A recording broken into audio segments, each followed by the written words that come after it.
Kisah ini dimulai dari kisahku Andra dan Nenek Asmi. Yang terjadi ini tidak aku sangka, ketika AC di dalam bis mulai terasa dingin, tetanggaku Nenek Asmi bersedekap ke depan, berusaha melawan dinginnya hawa dalam bis malam yang kami tumpangi. Aku yang duduk di samping kirinya, masih mencoba menekan tombol AC di atas, tapi percuma, panel AC di kursi bis kami ternyata tidak berfungsi. "Wah, tombol AC-nya rusak nih Nek," ujarku yang masih mengangkat tangan kanan memutar tombol AC. "Udah gak apa-apa, kamu ambilin kain sarung nenek saja di dalam tas nenek," ucapnya. Aku lalu berdiri sebentar untuk mengambil sarung yang berada di bagasi di atas kursi kami. Kuambil sarung tersebut dan segera ku bantu selimutin tubuh nenek tetanggaku. "Lumayanlah untuk mengusir dingin," kataku. "Kamu emang gak kedinginan Andra?" tanyanya.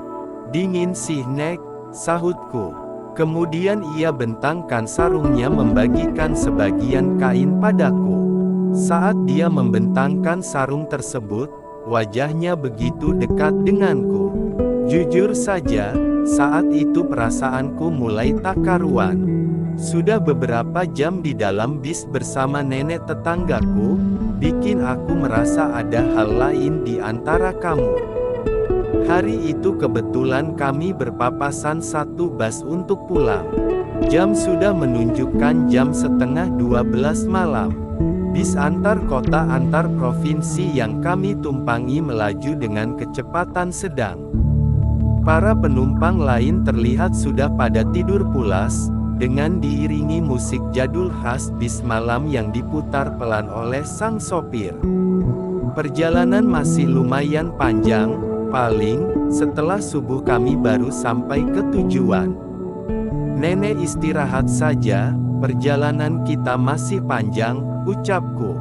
"Kan kita sudah sepakat tadi, kita nggak boleh tidur sampai pagi." "Kamu nyerah ya," bisik nenek, yang masih terlihat muda itu. Wajah kami sangat dekat berhadapan, alunan musik membawa suasana malam menjadi nyaman. Tubuhku pun mulai bergejolak menghadapi kondisi demikian. Pikiran usilku mulai muncul kepada Nenek Asmi, saat bis berhenti di rest area untuk makan malam pada pukul 9 tadi. Nenek menantangku untuk tidak tidur dalam perjalanan sampai tiba di terminal tujuan. Dan aku menyanggupi tantangan itu, karena kupikir subuh sudah tiba, dan aku bisa tidur setelah kami sampai di rumahnya. "Emang beneran nenek kuat begadang?" tanyaku. "Siapa takut, kita saling tatap ya, siapa yang merem, maka dihukum cubit," tantangnya. Kami pun mulai tatap-tatapan. Bisa saling menatap dengan jarak sangat dekat, dengan sesekali nafasnya sekali menyapu ke wajahku. Jantungku berdebar kencang. Baru kali ini aku menatapnya sedekat itu. Ternyata, ia masih sangat mempesona, dan masih sangat menarik.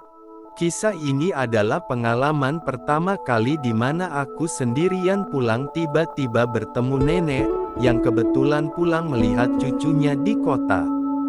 Biasanya, anaknya dan istri yang mengantarnya pulang kampung, namun keduanya nggak bisa ikut, karena anaknya sudah mulai sekolah. Tapi kini ia mulai merasa bahagia dengan perjalanan yang cukup panjang dengan bis, dan hanya berdua saja denganku, membuat aku bersamanya terasa semakin dekat. Malah kurasa, kami seolah menjadi sepasang sejoli yang sedang berlibur. Sejak awal perjalanan, kami ngobrol tentang banyak hal. Mulai masalah warungnya di kampung yang sudah lama tutup karena menengok cucu, tentang pekerjaanku, hingga masalah rumah tanggaku. Dari obrolan yang biasa, ia mulai curhat tentang dirinya yang 2 tahun ini hidup sendirian ditinggal oleh mendiang suaminya. Suaminya meninggal dunia 2 tahun yang lalu. Di usia 59 tahun, nenek mengaku kesepian. Dia menikah dengan Pak Anto sebagai istri kedua setelah istri pertama Pak Anto meninggal. Berawal dari curhatan, jarak antara kami seperti tanpa halangan lagi. Kami seperti melupakan siapa diri kami. Status tetanggaku mulai terkikis di dalam pikiran kami. Tatapannya seperti memancarkan ungkapkan sesuatu. Jantungku memompa kencang saat ia mendekatkan wajahnya. Aku menarik nafas panjang sejenak, mengamati situasi penumpang lainnya. Aku dan mertuaku duduk di bangku paling belakang, dan kulihat para penumpang saat itu kebanyakan sudah pada terlelap tertidur, hanya ada suara anak kecil yang sesekali merengek dan menangis. "Kamu ngapain sih? Celingukan kayak maling bebek," ucapnya bercanda. "Gak kok Nek, cuman mau lihat anak siapa sih nangis di depan," sahutku. "Ada-ada aja kamu, sudah sepi kok, gelap juga kan, udah sini aja," ucapnya. Entah apa yang telah singgah di pikiran kami saat itu, aku dan mertuaku semakin menjadi dalam kabin yang nyaman, terus saja membuat para penumpang lainnya terlelap, sedangkan di kursi paling belakang, aku dan Nenek Asmi juga dalam keadaan bersemangat. Suasana yang kami ciptakan bersamanya seperti tak ingin melepaskan semua kesempatan itu. Di bawah kain yang menghalau dingin, kami seperti menjelajah destinasi kami masing-masing. Aku merasakan sesuatu yang mulai berubah pada diriku. Aku mulai tak mampu mengontrol lagi pikiran yang merasukiku. Kami mulai terbawa dalam kondisi demikian itu yang begitu hebatnya. Dari arah depan, seorang bapak menggendong anaknya yang ingin ke toilet. Aku pun menarik tanganku, kami bersandar ke kursi, dan berpura layaknya sedang tertidur pulas. Kami makin akrab, dan ia makin merapatkan dirinya. Aku bisa merasakan sesuatu yang mulai menempel di lenganku. "Kita begadang ya, kamu jangan tidur dulu," bisiknya. Pintu toilet terbuka, bapak tadi menggendong anaknya kembali ke tempat duduknya di depan. Bus masih melaju melanjutkan perjalanan. Di belakang, kami pun kembali melanjutkan perjalanan kami. Sejak menikah dengan istriku 6 tahun silam, aku merasa beruntung mendapatkan istri yang cantik, ditambah lagi saat ini aku makin beruntung bisa akrab dengan mertuaku. Aku ingin juga merasakan hal yang luar biasa dengan mertuaku itu. Bis melaju di jalan yang sedikit bergelombang, yang membuatnya sedikit berguncang, seperti perasaan kami yang sedang meronta di bangku belakang. Terlihat wajahnya yang sayu menatap jendela, dengan sesekali matanya terpejam. Namun raganya tak henti bekerja denganku. Aku hanya bisa menghayati apa yang sedang terjadi. Kebahagiaan ini tak dapat kulukiskan.